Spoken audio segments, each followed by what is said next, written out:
होगा। और निहार के लिए जाना पड़ता है तो उसके लिए वो क्या कर लेते हैं, प्रतिक्रमण रोज के रोज कर लेते हैं, उसकी भी आलोचना करते हैं, शुद्धि कर लेते हैं।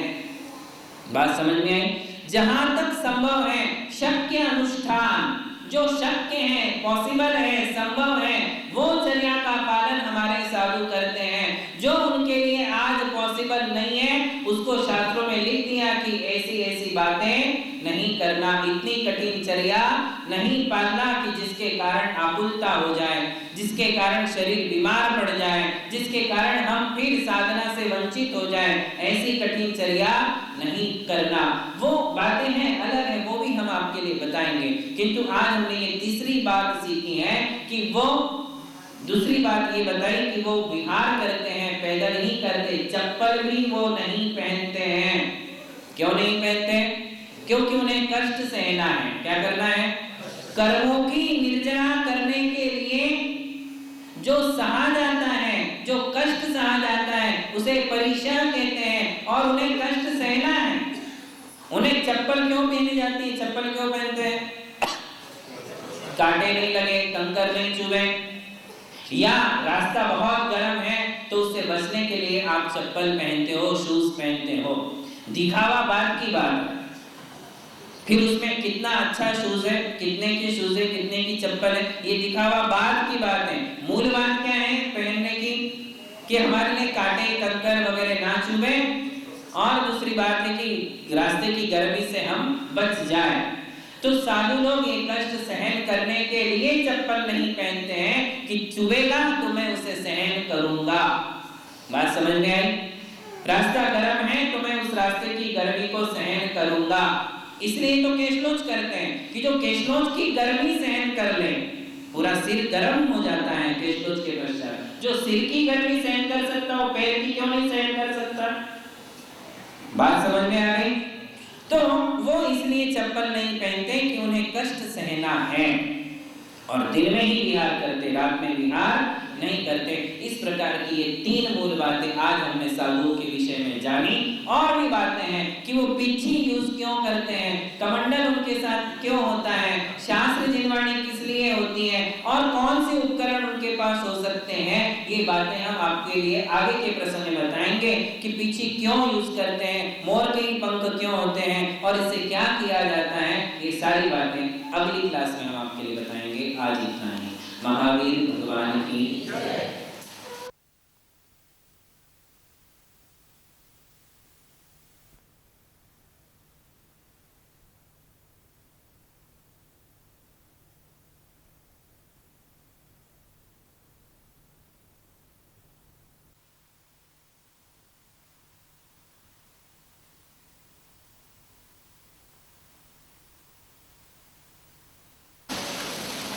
नवी सिद्धई वत्थदरो जिण सासणे जय भी होई तिथयरो अणगो विमोख मग्गो शेषा उन्मक दया सोचे। ध्यान से सुनेंगे। विषय चल रहा है हमारे साधु, उनका स्वरूप और उनकी चर्या। कुंद कुंद आचार्य कहते हैं नवी सिद्धई वत्थदरो जिन शासने जय भी होई तिथयरो।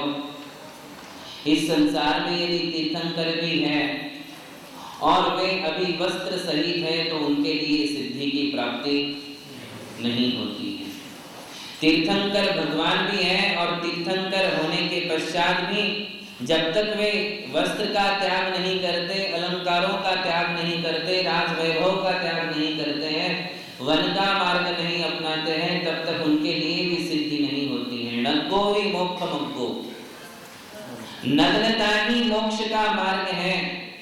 स्पष्ट शब्दों में कुंद कुंद स्वामी हमारे लिए सूचित कर रहे हैं कि नग्नता के बिना मोक्ष मार्ग का प्रारंभ नहीं होता है।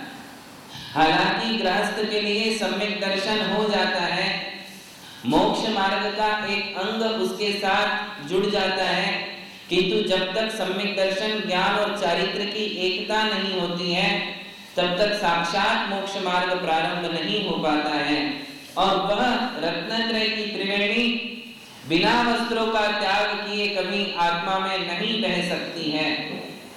रत्नत्रय, तीनों रत्नों की एकता, सम्यक दर्शन, ज्ञान और चारित्र, तीनों का आत्मा में एक साथ निवास तभी होगा, एक साथ प्रकटीकरण तभी होगा जब कोई मुमुक्षु भव्य जीव अपने तन से वस्त्र और अलंकारों का त्याग कर देता है, तीर्थंकर के शासन को अपनाता है और तीर्थंकरों की साक्षी से इस जैनेश्वरी दिगंबरी मुद्रा को धारण कर लेता है, तभी उसके लिए मोक्ष मार्ग प्रारंभ होता है। उसके बिना जितने भी मार्ग हैं वे सारे उन्मार्ग हैं। नग्नता के बिना यदि कोई मोक्ष प्राप्त करना चाहता है तो समझ लो कि वो वालू को पेल करके उसमें से तेल निकालना चाहता है। समझ लो कि वो बिना पेड़ के ही आकाश से फूलों की कामना कर रहा है। जैसे बालू को पेलने से तेल निकलने वाला नहीं है, उसी प्रकार वस्त्र सहित आत्मा में कभी अरिहंत और सिद्ध पद प्रकट होने वाला नहीं है, मोक्ष मिलने वाला नहीं है। आकाश के कभी फूल नहीं होते, फूल जब भी होंगे वो वृक्ष को ही लगेंगे। बस वैसे ही जब भी आत्मा को सिद्ध पद मिलेगा, ये सिद्ध पद रूपी फल जब भी लगेगा वो नग्न दिगंबर जैन मुनियों के ही पेड़ पर लगेगा, उसके बिना ये फल कहीं लगने वाला नहीं है। इसलिए स्पष्ट समझ लें कि नग्नता से ही मोक्ष मार्ग है।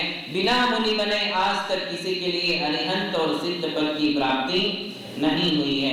हमने वही विषय कल आपके लिए कहा था कि नग्नता अनिवार्य है और नग्नता का अर्थ है निर्विकारता। नग्नता का दूसरा अर्थ क्या है? नग्नता का अर्थ अश्लीलता नहीं है, असभ्यता नहीं है।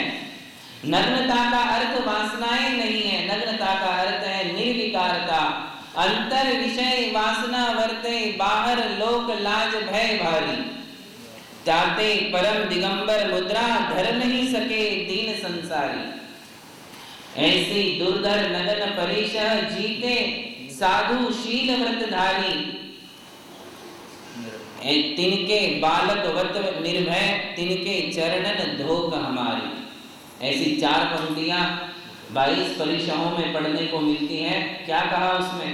अंतर विषय वासना वर्ते, जिन लोगों के मन में विषय वासना है, काम वासना है, स्त्रियों को पुरुषों के प्रति, पुरुषों को स्त्रियों के प्रति जो वासनाएं होती हैं, अनुराग होता है, ऐसा वासी चित्त वाला मनुष्य कभी नग्न दिगंबर मुद्रा को धारण नहीं कर सकता है। जिसका मन निर्विकार है, बालकवत है, निर्भय है, यथाजात है, वही व्यक्ति कपड़ों का त्याग करके निर्विकार इस परम दिगंबर मुद्रा को धारण कर सकता है। दो बातों को जीतना पड़ता है, एक है विषय वासना को जीतना और बाहर लोक लाज भय भारी, बाहर से लोक लज्जा को जीतना कि लोग क्या कहेंगे। लोग तो किसी को घोड़े पर बैठने भी नहीं देंगे और पैदल भी नहीं चलने देंगे। तुम घर में रहोगे तो भी तुम्हारी बातें होंगी और घर का त्याग करोगे तो भी तुम्हारी बातें होने ही वाली हैं। ये संसार का रिवाज है। वो एक तरफा बात करने वाला कभी संसार आपके लिए नहीं मिलेगा। दुनिया में दुतरफा बातें करने वाले ही लोग होते हैं। कितना भी अच्छा काम करो, कितने भी परोपकार के कार्य करो, कितना भी त्याग संयम साधना करो, कितनी भी समाज की सेवा करो, धर्म की सेवा करो, एक दुक्के तिक्के लोग तो आपको ऐसे मिलेंगे ही जो आपके कामों में बींग निकालने का काम करेंगे, जो आपके दोषों को ग्रहण करने वाले होंगे। ऐसे लोगों को नजरअंदाज करना चाहिए, ऐसे लोगों की तरफ ध्यान नहीं देना चाहिए, उनकी उपेक्षा करो और अपने रास्ते पर चलते जाओ। जो रास्ता तीर्थंकरों ने दिखाया है, जो रास्ता भगवान महावीर ने दिखाया है, उस रास्ते पर यदि परिपूर्ण रूप से यदि कोई चल रहे हैं तो कौन चल रहे हैं? साक्षात दिगंबर जैन मुद्रा को धारण करने वाले ये मुनिराज, जो भगवान महावीर के उद्देश्य का परिपूर्ण पालन कर रहे हैं, उनके दिखाए हुए रास्ते पर चल रहे हैं। और ऐसे मुनियों के लिए कोई कुछ भी कह सकता है, कोई प्रशंसा करेगा, स्तुति करेगा, कोई निंदा करेगा, कोई उनके लिए फूल चढ़ाएगा तो कोई उनके लिए पत्थर भी मारेगा। उपसर्ग करने वालों को भी दुनिया में कोई कमी नहीं थी, ये मत समझिए कि ये पंचम काल ही महादुखदाई है, ऐसे इस काल में ही खूंखार लोग समाज में होते होंगे, ऐसा जरूरी नहीं है। आज कौन ऐसा कोई आदमी है जो मुनियों के सिर पर जलती सेगड़ी रख दे? चौथे काल में ऐसे व्यक्ति थे। ऐसे कौन है जो गरम गरम लोहे की साकल मुनियों के तन पर ओढ़ दे? आज है कोई ऐसा? इतना तो कोई नहीं करता है, किंतु चौथे काल में ऐसे लोग थे। काल का दोष नहीं है, हर काल में सज्जन थे, हर काल में दुर्जन थे। ये दुनिया जब भी मिलेगी, सज्जन और दुर्जन दोनों का जमावड़ा आपको इस दुनिया में मिलेगा।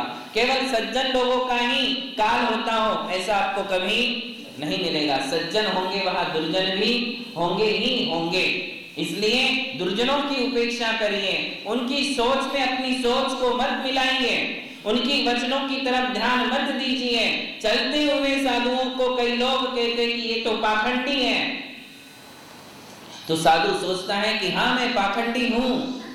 पापम खंडयति इति पाखंडी, जो पापों का खंडन करता है वो पाखंडी। मैं तो रोज अपने पापों का खंडन करता हूं, ये तो पागल है। तो वो सोचते हैं पापम गलयति इति पागल, जो पापों का गलन करे, प्रक्षालन करे वो पागल है, तो मैं तो पागल हूं ही, है कि नहीं? तो साधु अपने विचारों का संतुलन लेते हुए चलते हैं, सदे हुए विचारों के धनी होते हैं, सरल विचारों के धनी होते हैं। दुर्जन और दुष्टों की तरफ उनका कोई ध्यान नहीं होता है, वो किसी को दुर्जन समझते ही नहीं है, वो उनके प्रति भी क्षमा भाव धारण करते हैं, उनके प्रति भी वे यही सोचते हैं कि जीवन तुम्हें शत्रुगणा सदैव। बोले मेरे शत्रुगण, मेरा विरोध करने वाले, मेरी निंदा करने वाले जीवंत रहे, फलते रहे, फूलते रहे, क्योंकि तेषाम प्रयत्नेन मैं जो है उनके प्रयासों के कारण ही जागरूक रहता हूं, सावधान रहता हूं। यदि दुनिया में निंदा करने वाले, विरोध करने वाले नहीं होंगे, केवल प्रशंसा ही प्रशंसा करने वाले होंगे, तो हो सकता है कि मुझे नींद आ जाए। नींद आने का मतलब क्या है? कि मैं भ्रांति में आ जाऊं कि क्या मैं वाकई में ऐसा हूं। कोई निंदा करने वाले भी होना चाहिए, गलती दिखाने वाले भी होना चाहिए, और जब वो मुझे गलती दिखा देते हैं, जब वे मेरी गलती दिखाते हैं, तब मैं सावधान हो जाता हूं कि हाँ मेरे में कोई गलती है, इसीलिए तो ये व्यक्ति ऐसा बोलता है। इसे कहते हैं सदी हुई विचारधारा, इसे कहते हैं संतुलित विचारधारा, सबके प्रति समान भाव। सबसे हमारे लिए क्या फायदा है वो फायदा हमारे लिए ले लेना चाहिए। शत्रुओं से और दुर्जनों से भी हमें फायदा है। क्या फायदा है? हमारी गलती हमारे दामन पर, हमारे चादर पर लगा हुआ दाग हमारे लिए मालूम पड़ता है, क्योंकि हमारे लिए मराठी में कहते हैं कि दुसऱ्यांचं मुसळ दिसत, काय दुसऱ्यांचं मुसळ दिसत, आपला दुसरा दिसत नाही। हाँ, आपल्या डोळ्यातलं कुसळ दिसत नाही, म्हणजे ऐसा बोलते हैं कि दूसरों की बड़ा, दूसरे का हाथी जैसा बड़ा दोष दूसरों का छेद जैसा, तिनके जैसा दोष हमें हाथी जैसा लगता है, किंतु अपनी हाथी जैसा दोष हमारे लिए दिखता। खुद का दोष किसे दिखने वाला है? अपना दोष किसी को नहीं दिखता। मेरे चेहरे पर कहाँ दाग है हमको दिखेगा, वो सामने वाला ही बता सकता है, या फिर जिनवाणी के आईने में देखना पड़ेगा, तब समझ में आएगा कि मैं कहाँ गलत हूँ। इसलिए मैं आपको कह रहा था कि साधु संत इस बार की बिल्कुल भी फिक्र नहीं करते हैं कि कौन मेरे विषय में क्या कहता है। बाहर लोक लाज भय भारी, बाहर की लज्जाओं को जीत लेना, अंदर से विषय वासना को जीत लेना, इन दो बातों को जो जीत लेते हैं वे ही साधु बन सकते हैं, वे ही नग्न दिगंबर मुद्रा को धारण कर सकते हैं। ये भी कोई सामान्य पुरुषार्थ नहीं है कि हजारों की भीड़ में स्टेज पर आकर के अपने कपड़ों को उतार देना, अपने अलंकारों को उतार देना और वैराग्य भाव का चिंतन करना, आत्मा के शुद्ध स्वरूप का चिंतन करना और तन से बिल्कुल निर्विकार हो जाना, ये संसार का बहुत बड़ा पुरुषार्थ है। इससे बढ़कर और कोई पुरुषार्थ इस संसार में नहीं है। इसीलिए ऐसे पुरुषार्थ करने वालों को ही सिद्ध पद की प्राप्ति होती है। तो ये दिगंबर जैन मुद्रा के धनी हमारे साधु संत होते हैं। कल हमने देखा था और इस बात पर हमने चर्चा की थी कि हमारे साधुओं का बाह्य स्वरूप क्या है, और 3 विषयों की चर्चा की थी। एक तो वे नग्न रहते हैं, नग्न क्यों रहते हैं ये आपको बताया था।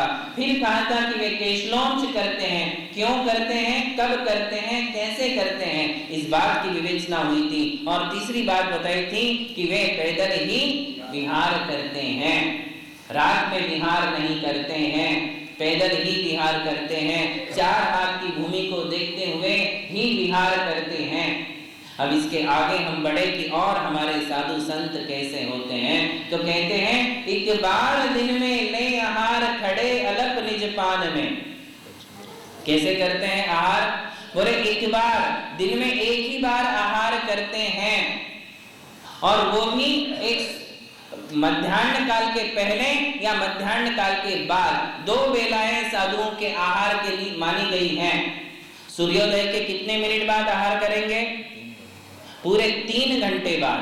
कितने, 3 घड़ी के बाद, 3 घड़ी के पश्चात ही वे आहार करते हैं, और सूर्यास्त के 3 घड़ी पहले ही उनका आहार हो सकता है। आहार की ये 2 बेलाएं हैं, एक सामायिक के पूर्व और एक सामायिक के कारणवशात। यदि सामायिक के पूर्व आहार नहीं हो पाया तो सामायिक करने के बाद भी उनका आहार हो सकता है। साधुओं की आहार की ये 2 बेलाएं हैं, एक ही बार लेंगे, दोनों बेलाओं में नहीं लेंगे, किसी एक बेला में एक बार आहार लेंगे, खड़े खड़े खड़े ही आहार लेंगे। अलप निज पान में, बोले अपनी ही हाथ में पानी पात्र कुटाहारा स्तेयांति परमाम गतिम। जो पानी पात्र वाले हैं ऐसे हमारे साधु हैं। इन सारे विषयों के रीजन है कि ऐसा क्यों, खड़े होकर के ही आहार क्यों लेते हैं, एक बार ही क्यों लेते हैं। परसों एक लड़की पूछ रही थी, महाराज एक बार ही क्यों, ऐसा क्यों कि एक बार ही आहार लेते हैं, 2 बार क्यों नहीं लेते हैं। ये तो नॉर्मली इंसान की रिक्वायरमेंट है कि उसने 2 बार आहार लेना चाहिए, भोजन करना चाहिए, आप एक ही बार क्यों लेते हो। मैंने कहा कि एक बार आहार करते हुए भी जिंदगी को जी सकते हैं, जिंदगी आराम से चल सकती है, इसलिए एक बार आहार लेते हैं। जितनी शरीर की आवश्यकता है, एक्चुअली हमारे शरीर को आवश्यकता बहुत कम है, हम आवश्यकता से ज्यादा शरीर को खिलाते हैं, आवश्यकता से ज्यादा शरीर को सुलाते हैं। सोने की भी ज्यादा जरूरत नहीं है, यदि 2 घंटे 3 घंटे सो लो तो पर्याप्त आराम शरीर को मिल जाता है। आज तो साइंस कितना डेवलप हो रहा है कि बिना सोए भी हम ब्रीदिंग एक्सरसाइज से, श्वासोच्छ्वास से वो आराम अपने शरीर को दे सकते हैं जो सोने से भी नहीं मिलता, उससे ज्यादा आराम श्वासोच्छ्वास की साधना करने से शरीर को मिलता है। सोने की कोई आवश्यकता नहीं है। हमारे योगी मुनिराज नहीं सोते हैं, जो योगी मुनि होते हैं, शुद्धोप योगी मुनि होते हैं, साक्षात मोक्ष को प्राप्त करने वाले मुनि होते हैं, वे 1 दिन, 1 महीना, 4 महीना, 6 महीना और उत्कृष्ट से 1 वर्ष तक बिना नींद के होते हैं और ध्यान करते हैं। इसका सबसे बड़ा एग्जाम्पल आप सबको पता है, भगवान बाहुबली दीक्षा लेने के बाद खड़े रहे बिना आहार के, आत्मा में 1 वर्ष तक निराहार रहने की क्षमता है, किंतु शरीर में भी उतनी शक्ति होनी चाहिए।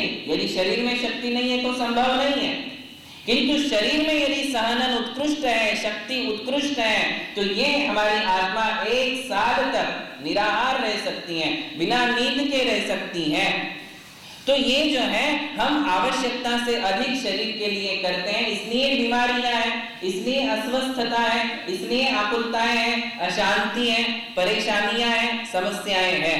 क्यों? क्योंकि हम शरीर के साथ आवश्यकता वाला व्यवहार नहीं करते, आवश्यकता से ज्यादा शरीर का लालन पालन हम करते हैं, इसलिए शरीर हमारे साथ इस प्रकार का धोखाधड़ी करता है। वो हमारे लिए असमय में ही सारे रूप दिखा देता है जो हमारे साथ नहीं होना चाहिए।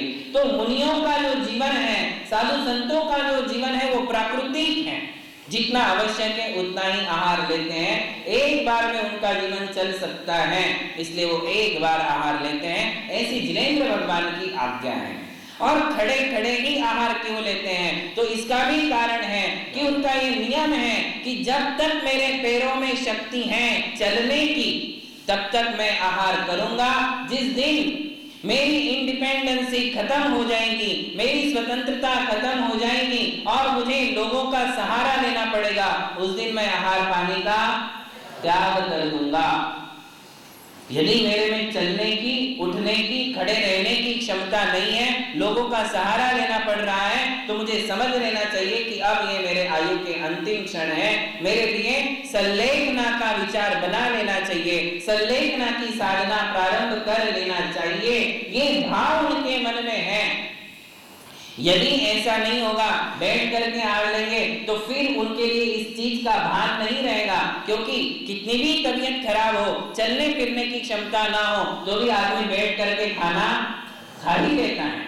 तो ये दूरदृष्टिकोण है कि जब ऐसा समय आएगा और मेरा शरीर मेरा साथ देना छोड़ देगा, उस समय मैं किसी का सहारा लेने की बजाय अपने आहार पानी को छोड़कर क्रमशः घटाकर संलेखना की, समाधि की शरण में जाऊंगा, पंच गुरुओं की शरण में चला जाऊंगा, आत्मा की शरण में चला जाऊंगा, रत्नत्रय की शरण में जाऊंगा और अपना समाधि मरण साध लूंगा। केवल यही दृष्टिकोण है खड़े होकर के आहार लेने के पीछे।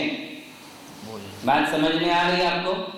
और रोज खड़े होकर के भोजन लेना है तो पैर में भी तो शक्ति होनी चाहिए। रोज भी कितनी देर आदमी खड़ा रह सकता है? बैठ करके यदि ले तो 2 घंटा आराम से बैठ सकते हो भोजन के लिए। बैठते हैं कि नहीं? अपन बैठे रहते हैं, कभी कभी आराम से लेते रहते हैं, एक एक चम्मच खाते रहते हो। होटल में आप जाते हो, खड़े खड़े थोड़ी करते हो, बैठे बैठे करते हो, तो कंफर्टेबल होता है महसूस। किंतु खड़े खड़े यदि करना है तो पैर, और वो भी चलना नहीं है, खड़े रहना है एक ही जगह। खड़े होकर के भी खाने वाले लोग हैं, किंतु चलते फिरते खाते रहते हैं, तो उनका एंजॉय होता रहता है। किंतु एक जगह खड़े होकर मौन से, कैसे लेना है? मौन से आहार लेना है, तो उसमें भी जितनी क्षमता होगी, कैपेसिटी होगी, उतनी देर खड़े रहा जा सकता है। इसलिए खड़े होकर के आहार लेते हैं, जिससे आहार ज्यादा नहीं जावे, जितना कम जावे उतना अच्छा। ये भावना है। कल मैंने आपको कहा था कि साधु संत कष्टों के पास जाते हैं, संकट के पास, परीक्षाओं के नजदीक साधु जाता है। वो स्वयं होकर के कष्टों को भुलाता है। क्यों? क्योंकि उसको अपने आत्मा में बैठे हुए कर्म रूपी चोरों को भगाना है।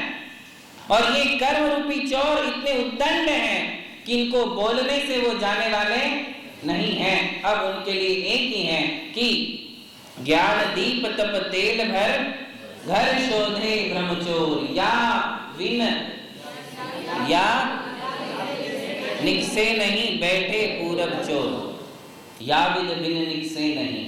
इसके बिना ये कर्म रूपी चोर, उसमें चोरी कहाँ है? ये बैठे पूरब कर्म चोर, ये कर्म रूपी चोर जो है, ये बिना तपस्या के भागने वाले नहीं है। तपस्या की आँच जब उनको लगती है तो फिर वो जल्दी जल्दी आत्मा से अलग हो जाते हैं। इसलिए साधु स्वयं कष्टों को बुलाता है, कष्टों में जीवन जीने का अभ्यास करता है, दुखों में जीवन जीने का अभ्यास करता है, मन से दुखी नहीं रहता है। बात समझ लीजिए। वो केशलोच की वेदना सहेगा, पैदल चलने की वेदना सहेगा, अंतराय और उपवास की वेदना सहेगा, किंतु उस समय वो दुखी नहीं रहते, मन से बिल्कुल प्रसन्न है, क्योंकि उन्हें पता है कि जिस मार्ग से मैं जा रहा हूं इसमें थोड़े कष्ट जरूर है, किंतु यही कष्ट आगे जाकर के मेरे लिए अनंत चतुष्टय का कारण बन जाएंगे।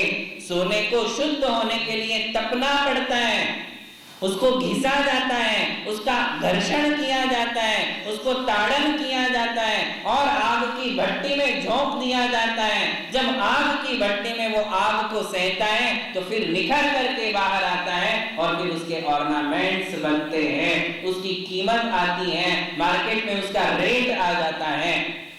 जब तक खदान में है तब तक उसकी कोई कीमत नहीं है। बस इसी प्रकार से जो तपस्या की, साधना की आग में अपने आप को झोंक देते हैं, ऐसे साधु संत ही 24 कैरेट वेले सोने जैसा सिद्ध पर सिद्ध आत्मा को प्राप्त कर लेते हैं। तो ये बहुत आवश्यक क्रिया है। और जो लोग क्षणिक सुखों के पीछे भागते हैं, थोड़े सुख, थोड़े सुखों के लिए प्रयास करते हैं, उनके मार्ग में आगे जाकर अनंत दुख होते हैं। नरक और निगोदिया पर्याय के दुख उनके लिए झेलने पड़ते हैं। इसलिए वर्तमान के थोड़े कष्ट सह लो, साधना के कष्ट, तपस्या के कष्ट, यही कष्ट तुम्हारे लिए आगे जाकर के नंदन वन, तुम्हारा जीवन को नंदन वन बना देंगे, तुम्हारे लिए स्वर्ग और मोक्ष के दर्शन कराएंगे। किंतु यदि वर्तमान में क्षणिक सुखों के पीछे उलझ गए तो ये क्षणिक सुख हमारे लिए कहां ले जाकर के पटकते हैं? नरक और निगोदिया पर्याय में ले जाकर के पटक देते हैं। इसलिए साधु संत जो हैं, कष्टों का सामना करना, कष्टों को सहना, ये उनका एक आवश्यक मूल गुण ही है। कष्टों को सहना 28 मूल गुणों से भी बड़ा मूल गुण है, तो वो कष्ट सहते हैं। अब हम आगे कहते हैं कि और हमारे साधु कैसे होते हैं। एक बार आहार लेते, खड़े खड़े ही लेते, हाथों में ही लेते। हाथ में क्यों लेते, बर्तन में क्यों नहीं लेते? क्योंकि परिग्रहता त्याग है, उनके पास बर्तन है ही नहीं, इसलिए वो हाथों में लेते हैं। और बर्तन यदि रख दिया तो फिर चॉइस वाली बात आ जाती कि इसके साथ इसको मिला लो, इसके साथ इसको मिला लो, है कि नहीं? अभी तो यहाँ कोई चॉइस वाली बात ही नहीं, तुम जो डालोगे सब मिक्स होने वाला है। तुम्हारा तो पेट में जाने के बाद मिक्स होता है, हमारा तो हाथ में ही मिक्स हो जाता है कि नहीं बात सर? तो वो बर्तन क्यों नहीं यूज करते?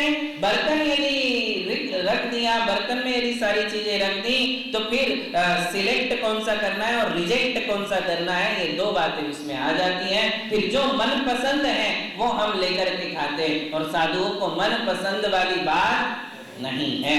जो जिनवाणी को पसंद है वही वो खाते हैं, जो मन को पसंद है वो नहीं खाते हैं। जिनवाणी ने जिसे भक्ष्य कहा है, जिनवाणी ने जिसे मान्य किया है, मान्यता दी है कि ऐसा ही भोजन करना है, वैसा ही भोजन वे करते हैं।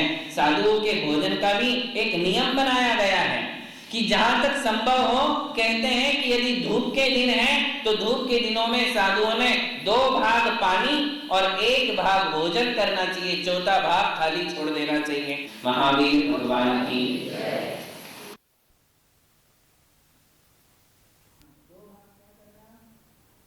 जितना हम करते हैं उसके 4 पार्ट करो, उसमें 2 भाग पानी, 1 भाग भोजन और 1 भाग खाली छोड़ो। कौन से दिनों में?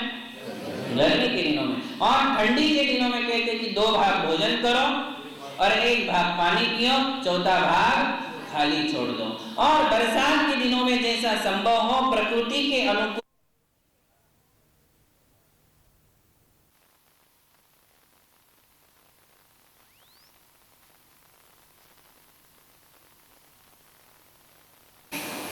अपनी भूख में, अपने पेट में जितनी जगह है उस जगह के 4 भाग करना। 2 भाग क्या करना? भोजन जितना हम करते हैं उसके 4 पार्ट करो, उसमें 2 भाग पानी, 1 भाग भोजन और 1 भाग खाली छोड़ो। कौन से दिनों में? गर्मी के दिनों में। और ठंडी के दिनों में कहते हैं कि 2 भाग भोजन करो और 1 भाग पानी पियो, चौथा भाग खाली छोड़ दो। और बरसात के दिनों में जैसा संभव हो प्रकृति के अनुकूल हो उतना भोजन, उतना पानी और 1 भाग तो खाली छोड़ना ही चाहिए। 1 भाग खाली छोड़ने से नींद नहीं आती है, फिर निद्रा नहीं सताती है, तंद्रा नहीं आती है, आलस नहीं आता है, सामायिक निर्विघ्नता से होती है, दोपहर में नींद नहीं आती है, स्वाध्याय आराम से हो सकता है। इसलिए 1 भाग को खाली छोड़ने का एक विधान हमारे मूलाचार में मुनियों के लिए कहा गया है। तो ऐसी एक चर्या आहार की मुनियों की होती है। मांग कर कभी नहीं लेते हैं, किसी के घर फिक्स करके नहीं जाते हैं, डिमांड उनकी कुछ नहीं होती है, होटल का वो नहीं खाते हैं, बाहर का रेडीमेड नहीं खाते हैं। ये सारी बातें आज सिखानी पड़ती हैं। एक समय था जब साधु तुम्हारे लिए पूछते थे कि होटल का खाते हो क्या, और अब समय बदल रहा है, नई जनरेशन है, बच्चे ही साधु को पूछ लेते महाराज होटल का चलता है क्या। इसलिए ये हर चीज आज सिखानी पड़ती है कि महाराज लोगों को बाहर का नहीं चलता है, रेडीमेड नहीं चलता है, शुद्ध हो, प्रासुक हो, मर्यादित हो, आज का आज बनाया हो, बाहर के घर से लाया नहीं गया हो, ऐसा शुद्ध भोजन ही साधु संत आहार में करते हैं। जब आहार, उनका भोजन जब हाथों में आता है तो हाथों में आने के बाद कुंद आचार्य कहते हैं कि अब उसमें किसी प्रकार की शंका नहीं करना। मेरे हाथ में जो भोजन आया है ये शुद्ध स्वर्ण के समान 100% शुद्ध है, ऐसा समझ करके उसका आहार कर लेना चाहिए। शंका और संदेह को नहीं रखना चाहिए, क्योंकि शंका है, संदेह है तो फिर वो भोजन साधु नहीं कर सकता है। बात समझ में आई? ये दिगंबर जैन साधु संतों की आहारचर्या है। मैं आपको एक बार और अच्छे से बता देता हूँ कि दुनिया में आज जितने भी धर्म संप्रदाय हैं, जो आहारचर्या दिगंबर जैन साधु की है वो चर्या आपके लिए किसी संप्रदाय में नहीं मिलेगी। हर संप्रदाय के साधु भोजन तो करते ही है, किंतु आपको अधिकतम ऐसे मिलेंगे जो मठों में बैठ करके खाना खाते हैं, दरवाजा बंद करके खाना खाते हैं, लोगों के सामने भोजन नहीं करते हैं। किंतु दिगंबर जैन साधु की ये ट्रांसपेरेंसी है, पारदर्शिता है कि वो अकेले दरवाजा बंद करके अपने हाथों से खाना नहीं खाता है। जो भी है लोगों के सामने है, छुपाने का कोई काम नहीं है। बिल्कुल सिंह मुद्रा में आहार को निकलते हैं। शेर जैसे अपनी गुफा से बाहर निकलता है तो अपनी पूंछ को ऊपर लटका लेता है, पूंछ दबा करके वो नहीं निकलता है, पूंछ दबा करके वो नहीं भागता है। इसे सिंह मुद्रा कहते हैं। इसका मतलब है कि साधु अपने स्वाभिमान को खो करके कभी किसी के घर आहार को नहीं जाते, स्वाभिमान नहीं छोड़ेंगे। अभिमान नहीं है किंतु स्वाभिमान है। दिगंबर जैन साधु का एक गौरव है, उस गौरव को बनाए रखते हुए, उस गरिमा को बनाए रखते हुए ही वो आहार को जाते हैं, मांग कर नहीं खाते हैं। नवदा भक्ति हो रही है तो फिर वो बराबर वहां जाकर के आहार लेते हैं।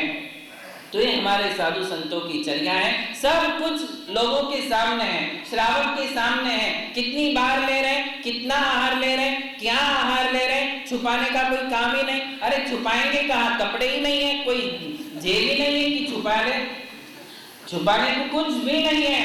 दिगंबर जैन साधु की 24 घंटे की चर्या आपके सामने है, बिल्कुल पारदर्शिता है। आप झांक करके देख सकते हो, कभी भी आ सकते हो। तो साधु संत आपको या तो प्रतिक्रमण में मिलेंगे, या तो स्वाध्याय में मिलेंगे, या तो सामायिक में मिलेंगे, या तो प्रभावना करने में मिलेंगे, या तो धर्मोपदेश देने में मिलेंगे। इसके अलावा आप बताइए कि साधु संतों के पास है क्या? उनके पास साधना करने की फुर्सत नहीं है। ये तो आपका भाग्य है कि अपनी साधना में से कुछ समय अलग निकाल करके वो आपके लिए उपदेश देते हैं, वरना उनके पास कोई फुर्सत नहीं। हमारा सौभाग्य जो हमारे लिए साधु संतों की वाणी सुनने का अवसर मिलता है। तो ये उनकी चर्या का एक अंग है कि वो एक बार ही आहार लेते, खड़े खड़े लेते हैं। अब इसके अलावा हम बाहर से साधुओं को क्या क्या देख सकते हैं? तो कहते हैं साधुओं के पास एक पिछी होती है। क्या होती है? पिछी। ये पिछी क्या चीज होती है, क्यों रखते हैं अपने साथ? सारे संसार का वैभव छोड़ करके आ गए और एक पिछी के लिए 1 मिनट के लिए भी दूर नहीं होने देते। यदि पिछी दूर चली जाए तो उनको आकुलता हो जाती है, उनको आकुलता होती है कि मेरी पिछी कोई ले गया, चला गया, कहाँ चली गई, उनको दुख होता है। क्यों भाई? जो संसार का करोड़ों का वैभव छोड़ करके आ सकते हैं, वो इतनी सी पीछी को अपने से 1 मिनट भी नहीं अलग होने देते। क्यों? क्योंकि ये उनके संयम का उपकरण है। किसका? अहिंसा का उपकरण है। इसके बिना वो जी ही नहीं सकते हैं, बिना खाए पिए रह जाएंगे, किंतु पीछे के बिना एक पल भी नहीं रहेंगे। बिना खाए पिए 1 दिन, 2 दिन, 4 दिन भी रह जाएंगे, किंतु पिछी के बिना साधु का जीवन नहीं है।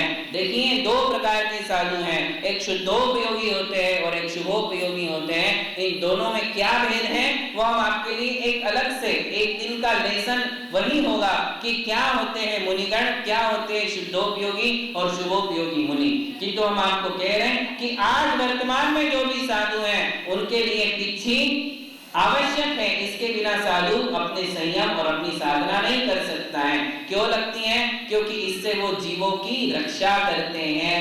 क्या करते हैं? परिहार करते हैं, जीवों का परिहार करते हैं। यदि उनके शरीर पर कहीं मच्छर बैठ जाए तो उसको हाथ से नहीं अलग करते, उसको क्या करते हैं? हाँ, बाहुबली जैसे साधु होंगे, शुद्धोपयोगी ध्यानी साधु, तो वो मच्छर नहीं, शेर भी आ जाएगा, शेर भी खा जाएगा तो भी अपनी जगह से नहीं रहेंगे, किंतु आज के साधुओं में उतनी शक्ति नहीं है। सहनन बहुत ज्यादा क्षीण हो चुका है और क्षीण होने के कारण आचार्य ने आज्ञा दी है कि अपनी पिच्छी का इस्तेमाल करो। जब भी चलते हो, रूम से बाहर निकलते हो, परिमार्जन करो। ठंडी के जीव ठंड में ही रह जाए, ठंडी के जीव गर्मी में नहीं चली जाए, गर्मी के जीव ठंडी में नहीं आ जाए, जिससे उनके लिए किसी प्रकार की प्रताड़ना हो, तो वो अपने पिच्छी से परिमार्जन करते हैं। बैठना है तो देख करके परिमार्जन करके बैठते हैं। पिच्छी का केवल एक ही काम है कि इससे जीवों का परिमार्जन करना, धूल अलग करने के लिए नहीं है कि मुझे जहां बैठना है वहां बहुत धूल है, धूल साफ कर लो। धूल साफ करने के लिए ये कोई झाड़ू नहीं है। क्या है? ये पिच्छी है जो सिर्फ और सिर्फ जीवों का परिमार्जन करने के लिए है कि इस पिच्छी से उनके द्वारा दिन रात में अनंत जीवों की रक्षा होती है। पिच्छी के द्वारा देखिए, अहिंसा महाव्रत है। हमने कहा था कि वाहन का प्रयोग क्यों नहीं करते? केवल जीव हिंसा का परिहार करने के लिए, जीवों की रक्षा के लिए वाहन प्रयोग नहीं है। अब यदि बैठना है, दर्शन करने जाना है, आहार करने जाना है, कहीं भी उनको बैठना है, तो बैठने के पहले क्या करेंगे? इसे कहते हैं परिमार्जन। क्या कहते हैं? परिमार्जन करना। परिमार्जन का मतलब है कि वहां यदि जीव है तो जीव को आराम से अलग कर देना और अलग करके फिर बैठना। कोई वस्तु उठाना है, कोई वस्तु रखना है, तो भी क्या करते हैं? परिमार्जन करते हैं। केवल अहिंसा का ये उपकरण है, संयम का उपकरण है। छोटे से छोटे जीव अपने शरीर पर बैठ जाते हैं, आपको कुछ एहसास भी होता है कि कुछ तो है, और आप हाथ से खुजाल देते हो, जीव मर जाते हैं। साधु कभी भी खुजालेंगे तो क्या करेंगे? पहले अपने पिच्छी से परिमार्जन करेंगे। हो सकता है छोटे छोटे जीव हो, और छोटे जीव होने के कारण उनको बचाने के लिए पहले पिच्छी से परिमार्जन करते हैं। तो ये पिच्छी केवल किस लिए है? परिमार्जन, जीवों की रक्षा करने के लिए है। ये पिच्छी जीवों की रक्षा करने के लिए है, किंतु ये मयूर पंख की भी बनती है। ऐसा क्यों?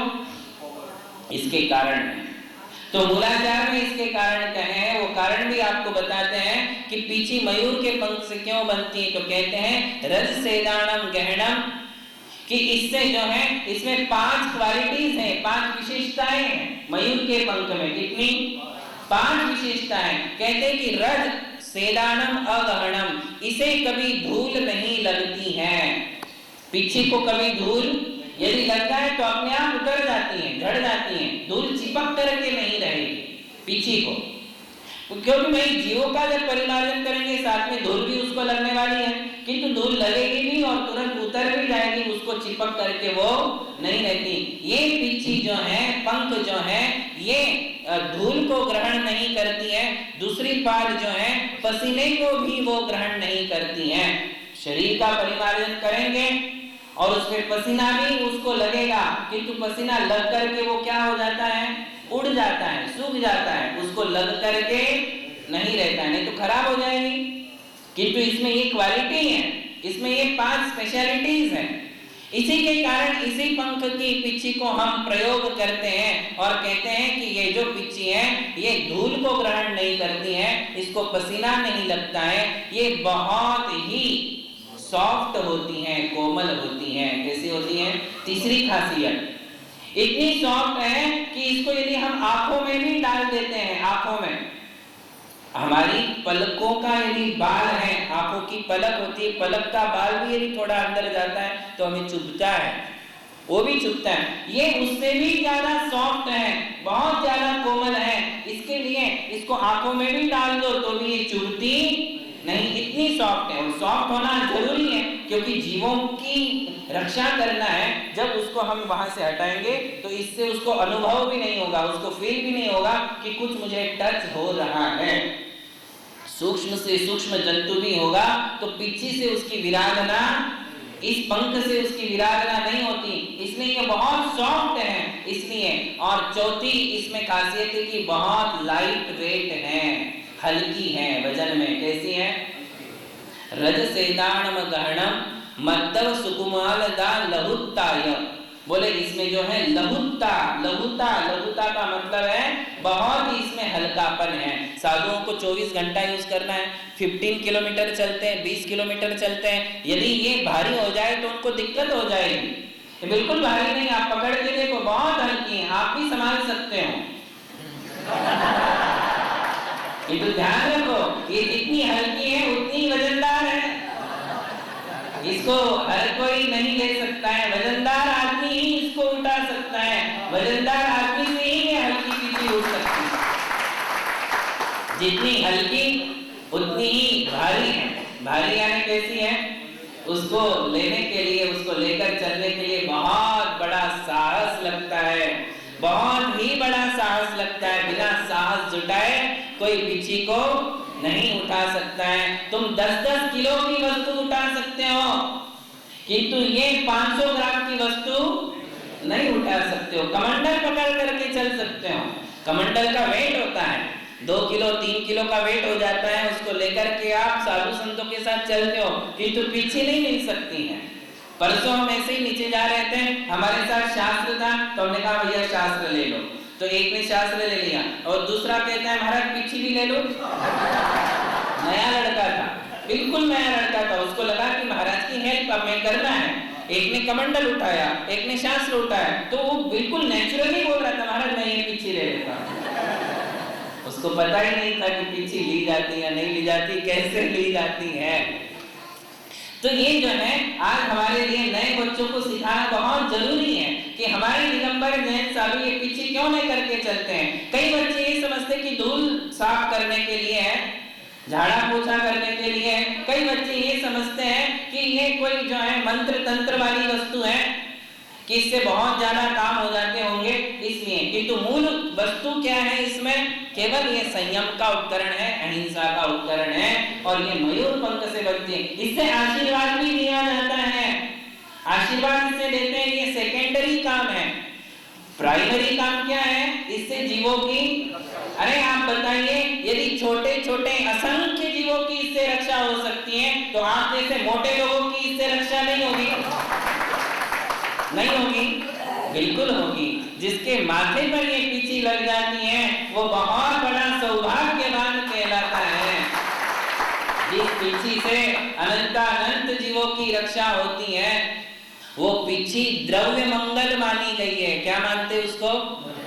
निक्षेप है, नाम स्थापना द्रव्य भाव। उसमें जैसे शरीर साधु का मंगल है। किसके कारण मंगल है? आत्मा के कारण। किसके कारण? इनकी आत्मा में 3 रत्न प्रकट हुए हैं, इसलिए इनका शरीर भी मंगल है, इनका सिंहासन भी मंगल है, इनकी पीछी भी मंगल है, इनका कमंडल भी मंगल माना जाता है। इसलिए देखिए आप आचार्य शांति सागर जी महाराज की संलेखना होने के बाद भी आज उनका सिंहासन है, आज उनकी पीछी है, आज उनका कमंडल है। उसके दर्शन होते हैं फलटन नगरी में, आप जाओगे तो आज भी उनका सिंहासन है। वो सिंहासन पूजनीय है, द्रव्य मंगल है। कौन सा मंगल है? द्रव्य मंगल है। साधुओं की संलेखना होने के बाद उनके शरीर का अभिषेक होता है, उनकी शरीर की परिक्रमा होती है, उनके शरीर को भी पंचांग नमस्कार किया जाता है, जबकि आत्मा उसमें है ही नहीं। फिर भी ऐसा क्यों? ऐसा इसलिए कि इसी शरीर के द्वारा उन्होंने तपस्या और साधना की थी, इसलिए शरीर भी उनका मंगल है। मंगल का मतलब मेरे पापों का नाश करता है, मुझे पुण्य प्रदान करता है। ये पीछी भी ऐसी ही है जो पीछी साधु के साथ एक साथ रही है, जिससे अनंत जीवों की रक्षा हुई है। ये पीछी भी कोई सामान्य मंगल नहीं है, ये द्रव्य मंगल में विशेष मंगल मानी गई है। तो ये मंगलों के आधार से हम अपने जीवन में मंगलमयता को प्राप्त करते हैं, पुण्य को प्राप्त करते हैं और पापों से हम दूर रहते हैं, इसलिए इसे मंगल माना है। तो ये पीछी इसलिए यूज होती है। बात समझ में आई? कितने गुण हैं पीछी में? 5वां गुण हमने बताया नहीं। 5वां गुण ये है कि इससे जीवों की रक्षा बहुत सहजता से होती है या अच्छे से होती है। ये पंख का गुण है। ये 5 गुण है। पहला गुण क्या कहा? इसे धूल नहीं लगती, इसे पसीना नहीं लगता।